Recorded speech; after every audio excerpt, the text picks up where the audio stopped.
皆さん、こんにちは。ときまりです。今日はミニマリズムの第3段階というテーマで話していきたいと思います。私は何もない部屋で、小さな部屋で今暮らしています。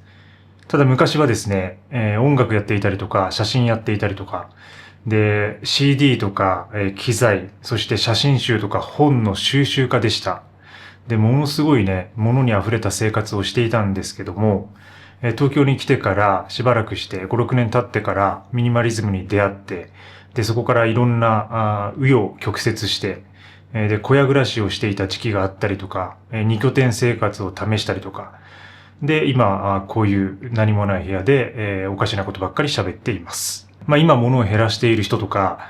これから物を減らしたい人たちは、自分がどこの段階にいるのかっていうのを把握するだけで、減らしやすくなったりとか、この先の流れみたいなのが読めてきたりするので、ミニマリズムの道しるべというか、それのヒントになるような話ができたらなと思っています。片手間でいいので、ぜひ最後まで聞いてください。今日もいただいてます。ネスカフェゴールドブレンドいただいてます。で、先にね、どういう段階があるかっていう、3つの段階が大きく分けてあると思っていて、そこを話していきたいんですけど、1つ目は、目覚めと把握ですね。はい。まず最初に目覚めと把握っていう段階が来ます。で、その次に、整理と手放し。整理と手放しの段階が2つ目に来ます。そして3つ目は、最適化と維持っていう、そういう感じですね。はい。最適化と維持が最後に来ると。で、私は最適化と維持のフェーズに入っていて、で、もう今時間がものすごくあって、で、その時間を使って、自分がやりたいことをずっとやってるって感じです。で、特にそれは体を動かすことだったりとか、ヨガとかランとかハイキング、自然の中に入ることだったりとか、で、最近は本業というか自分の執筆の方ですね、本を書いたりとか、写真集作ったりとか、で、今はちょっと執筆の方に取り組んでるんですけど、そういうところに時間を振り分けてそちらを集中してものづくりっていう感じですかね。大きく言えば。で、その中の一環として、趣味的なポジションとしてこの YouTube があったりとか、ポッドキャストとか SNS、主にインスタグラムですけど、それでの活動をしているって感じです。で、まず一つ目の段階、目覚めと把握。これが来ます。で、やっぱりそのミニマリズムとか、ミニマリストになりたいみたいなきっかけって、やっぱ人それぞれだと思うんですよね。例えばこういうテレビ番組を見たとか、こういう YouTube を見たりとか、それで感化されて始める人もいれば、あるいは本とかね、そういうもので、物を減らすことによっていろんな効果があるっていうのを見聞きして、じゃあ始めてみようかなって思う人がいたりとか、あとは実際にその友達とか友人とかにそういう人がいて、でそんな話をずっと聞いてるうちに感化されて始めるっていうパターンがあったりとか、いろいろだと思います。結構やっぱこの取っかかりがないと始めようってことにならないんですよね。で、やっぱり今、そういう活動とか発信をする人が増えてるので、どうしてもそのステレオタイプ的な見方がされていて、で、それをやっぱ嫌う人も増えてるのは事実だと思います。もうミニマリズムとかミニマリストって聞いた瞬間に拒否反応を示すようなね。ミニマリストといえば黒い服着た、毎日同じ服着た奴らが、真っ白な部屋でひょろっとしていて、ずっと部屋にこもって、いろいろやってるみたいな。多分私のことなんですけど。そういう感じのイメージが作られていて、それを聞いただけで意味嫌うみたいな感じのね、方向もあったりとかしますけど。でも意外とそういう人ほど、ミニマリズムにハマったりもするんですよね。これが面白いところです。で、自分の体験交えて話していくと、僕の目覚めは、ちょっと話長くなるんで、だんだん、端折りますけど、過去にいくつか話してますけど、とにかくカメラマン時代でものすごい忙しい生活をしていて、で、その時日本全国を飛び回るような出張の撮影が多かったんで、ほとんど家に帰る暇がなかったと。で、家がもうどんどん、常に荒れてる状態で、家に帰りたくないなみたいな感じ、それくらい汚れて、荒れていました。たくさんのもので溢れていました。ある時ね、仕事に疲れて、私のおばがやってる、山梨の方でおばが住んでたんですけど、そこにちょっとリトリートみたいな感じで、2、3日旅に出ました。で、その自然の中で暮らして、で、東京に戻ってきた時に、それで部屋を見た瞬間に、これ全部捨てようっていう、ケージみたいな何かが降りてきたっていうタイプでしたね、自分は。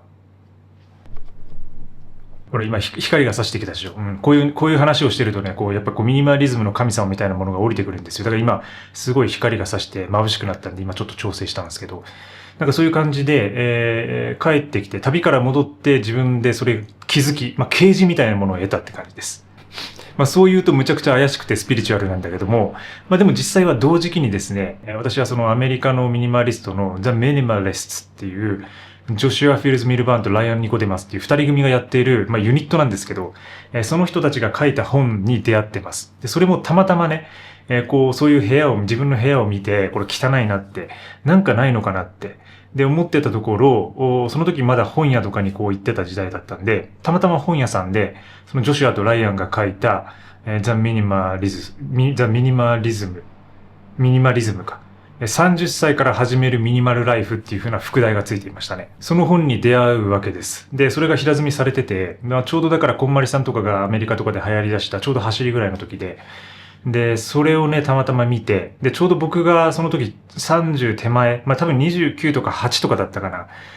なんかその30になる手前だったんですよ。で、その副題がもう30から始めるミニマリズムっていう書いてたから、これもなんか自分のための本だっていう。なんかそういう感じでたまたま手に取ってね、で、そのままレジに持って行って、帰って読んで、そこからその手法にのっとって減らし始めたっていう風な経緯です。で、それが目覚めと把握。で、その把握っていう段階では、今目覚めた段階で、やっぱりその自分の持ち物を把握する、自分の状況ですね。もっと大きく。状況を把握するっていうことが第一段階になります。で、これを把握しないことには、じゃあ次どこに進めばいいかっていうのがわからないので、目覚めて、なんか自分はこれやるべきなんじゃないかなっていうふうなことを感じたときに、それを今度把握に持っていくってことです。で、それは自分のその持ち物だけじゃなくて、部屋の状況とか、財産みたいなもの、大きく言えば、その家計の状況とか、あとは負債ですね、借金の状況とか、そういうものをすべて把握します、一回。で、把握した段階で、ちょっとね、先のことを思い馳せるんですよ。これが全部なくなって、あるいはその借金が全部なくなってとか、で、物がなくなっ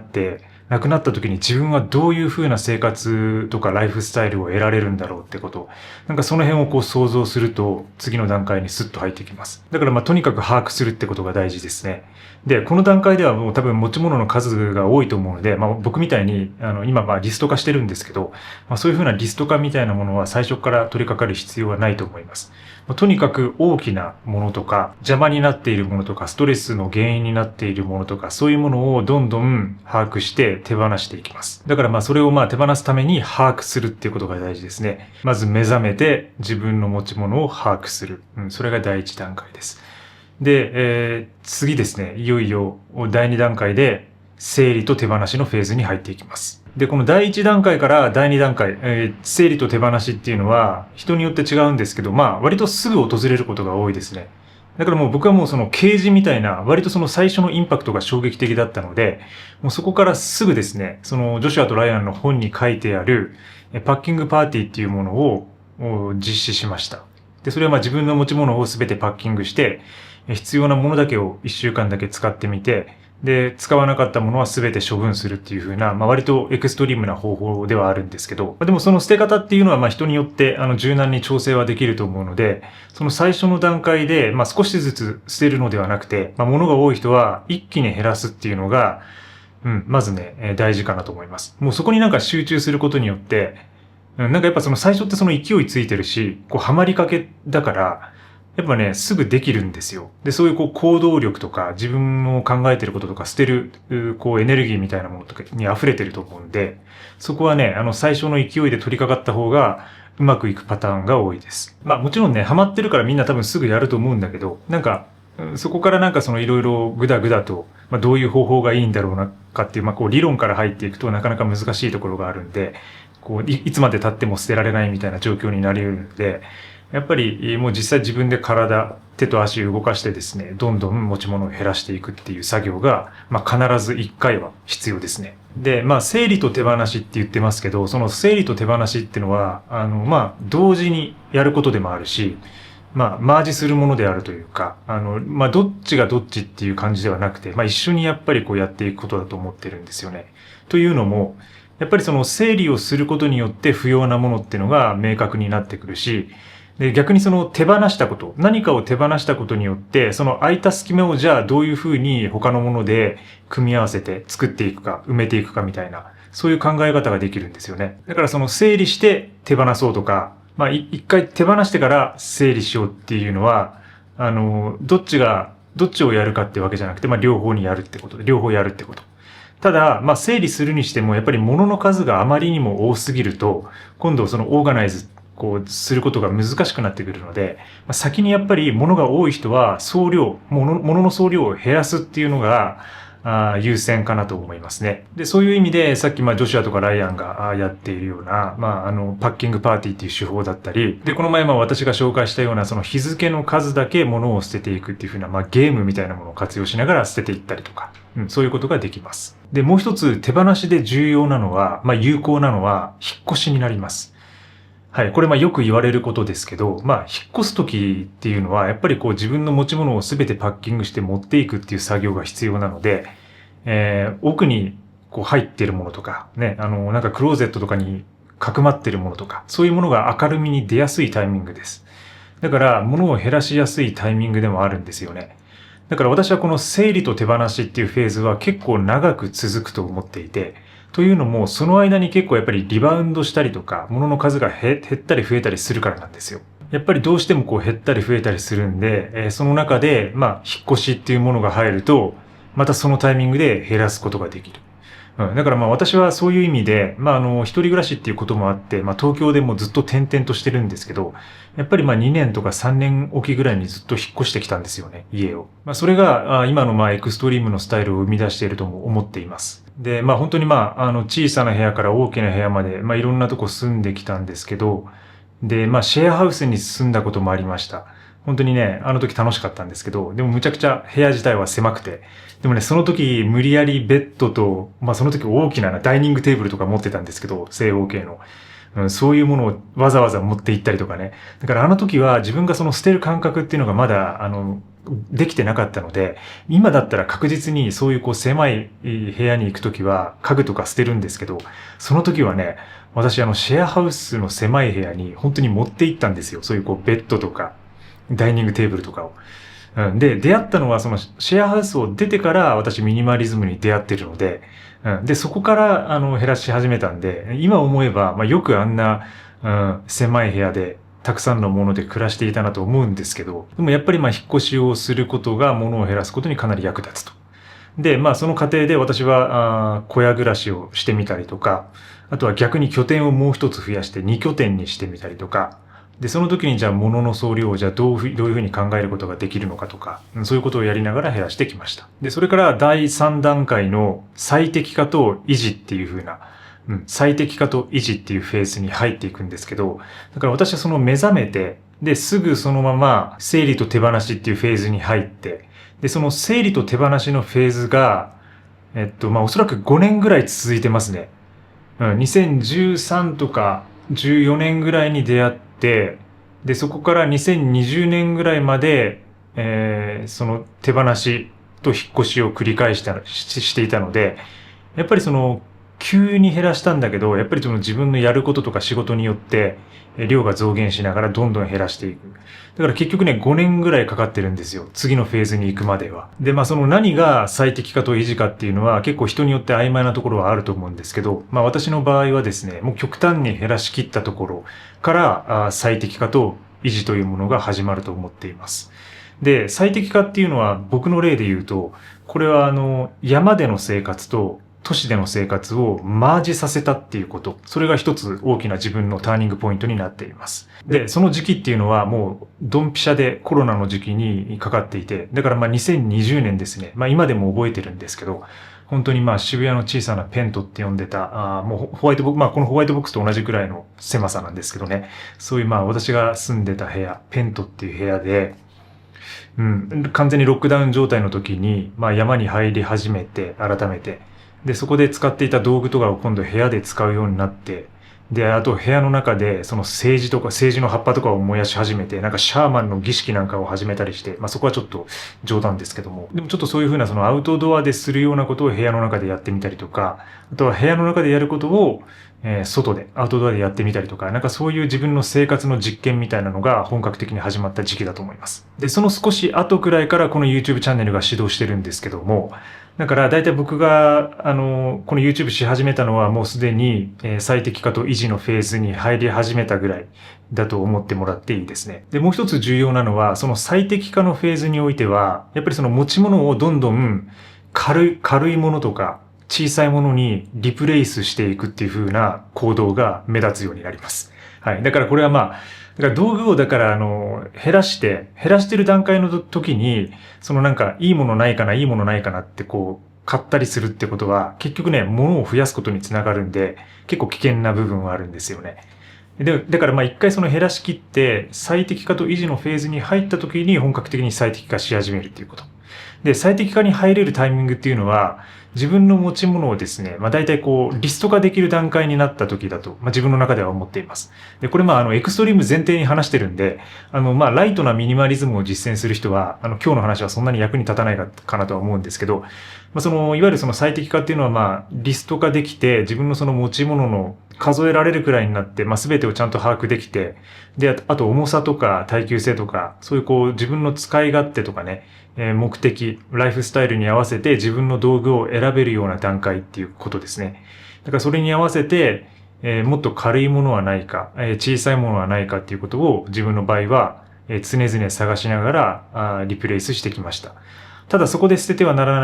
ないのは、使い勝手だったりとか、あとは自分が本当に集中させたい場所とかですね。これだけは譲れないとこは別に捨てる必要はなくて、そこを保ちながら他のものを少なく軽くしていくってことをやっています。で、最適化と維持の段階では、それが今話したのが大体最適化のプロセスなんですけど、次、維持ですね。維持っていうのも同時にやっていく必要があります。で、これは別にね、一回減らして、それでまた自分がやりたいこととかができて、物が増えたりしていくっていうのは、全然問題ないし、仕方のないことだとは思うんですけど、もし、そのライフスタイル、物がない生活、少ないもので暮らすスタイルが心地いいなと思っていて、それをちょっと続けたいと。そのメリットを多く感じている人にとっては、それをちょっと維持するっていう方向性、ちょっとだけその維持する努力みたいなものがあると、それをね、続けやすい状況に持っていくことができます。で、僕が工夫しているのは、さっき言ったように、リストを作るっていうことと、で、あとは去年ぐらいから始めたワンバッグワンライフのスタイルですね。はい。この後ろにあるね、このバックパックにすべて66個の今の持ち物を、収めることができるような感じにしてるんですけど、自分であえてそういうふうな制限を作ることによって、one bag, one life っていうふうな制限、このバッグの中に入るものだけで暮らす。入るものだけを持ち運ぶっていう。で、それ以外のものは自分にとっては身の丈に合っていないっていうふうな考え方。そういうふうなルール付けをすることによって、自分の持ち物の数とか少ないもので暮らすっていうスタイルを維持することができます。で、この第3段階まで来たら、あとはやることは簡単で、何もない部屋で喋りまくるっていう、それだけです。はい。で、私はこういうふうな感じになっているわけです。それはちょっと半分冗談なところはあるんですけど、先ほど一番最初に話したように、できた時間で、今日もね、朝30分、今日40分ぐらい、ヨガと瞑想して、そこからウォーキングして、だいたい4マイル、3.5 から4マイルぐらいかな。6、7キロ歩いて、1時間ぐらい歩いてきたんですけど、だからそんな感じで、毎日だいたい、2時間は何かしら運動をやってますね。で、それから私はYouTube やったりとか作業したりとか編集したりとか、あと執筆したりしてるんで、やっぱりデスクワークが多いんですよね。だからこそ朝に体を動かしておくってことが、自分にとっては結構重要で。で、それがあるおかげで、他の作業とか仕事がものすごくスムースに進むし、でね、むちゃくちゃね、精神状態いいんですよね。半端ないんですよ。鬱になったり落ち込んだりすることがほとんどないんですよね。で、それは多分毎日体を動かして歩いてるからだと思います。動いてるからだと思います。むちゃくちゃメンタルの調子がいい。これはね、びっくりするんですよね。だから多分自分がバリバリ仕事してた時期の方が多分精神的に不安定だったと思います。だから今本当にハッピーで、物を減らして、で、やっぱり物を減らすと、その不要なものにお金をかけることもないので、稼ぐ必要がなくなるんですよね。これも前々から言ってますけど、だからちょっといろんな恩恵はあるんですけど、本当に稼ぐ必要がなくなるんで、働く必要がなくなると。で、それによって時間ができるから、それで運動とかができて、どんどん健康になっていくっていう。メンタル良くなって、で、好きなことに打ち込めるから、なんかそこのね、自分の仕事の、好きな仕事の生産性みたいなものが上がっていくし、だからなんかいいことしかないっていうループに入っていく感じなんですよね。だからまあそれがまあ最適化と維持がポイントになるかなと思ってます。で、仕事に関しても今別にその会社に勤めてないので、自分が好きな人とだけ仕事をするって感じです。でもまあ結構ブランドさんとかいろんなまあコラボレーションの機会をいただくことが多いんですけど、でも私幸いにもですね、結構まあ理解のある方々ばっかりで、なので、まあいろいろ、まあミーティングとかいろいろあるんですけど、もう楽しくね、仕事させてもらってますね。で、やっぱその傍ら、なんか自分のこう最適化と、持ち物の最適化と維持ってことをやってるってこと。でもまあ結局なんかでもそれはまあ趣味的なところはあって、まあ自分の場合は。だからなんか、それがね、苦痛に感じるようだったら、物事って続かないと思うんですよね。これまあどんなことでも一緒だと思うんですけど、まあミニマリズム以外のことでもそうですけど、やっぱりそれが自分が心地いいと思えるから続いているわけであって、で、むしろその自分が心地いいと思う状態とか、行動を伸ばしていく方がいいと思います。だからまあこの動画で重要なのは、まあ無理してやらないっていうことも一つあると思いますね。まあそういうふうな第3段階を今フェーズ的に並べてきましたけど、無理をしないってこと。それがなんか本当に自分にとって心地いいのかとか、なんかそういうところを感じていくことの方が重要です。重要だと思います。はい。ということで今日はそんな感じでミニマリズムの第3段階について第3フェーズに話してきました。まとめると最初に目覚めと把握っていう段階があります。そしてそれから整理と手放しっていうフェーズが来て、で、最後は最適化と維持っていう風なフェーズが来ます。はい。で、そこに来ると、こんな感じに、こういう感じになっちゃいますね。はい。皆様は今どんな段階にいますか？そしてどういうことを心がけながら活動していますか？よかったらコメントで教えてください。今日も最後までご視聴いただきありがとうございます。チャンネル登録もよろしくお願いします。また次回の動画でお会いしましょう。チャオチャオ。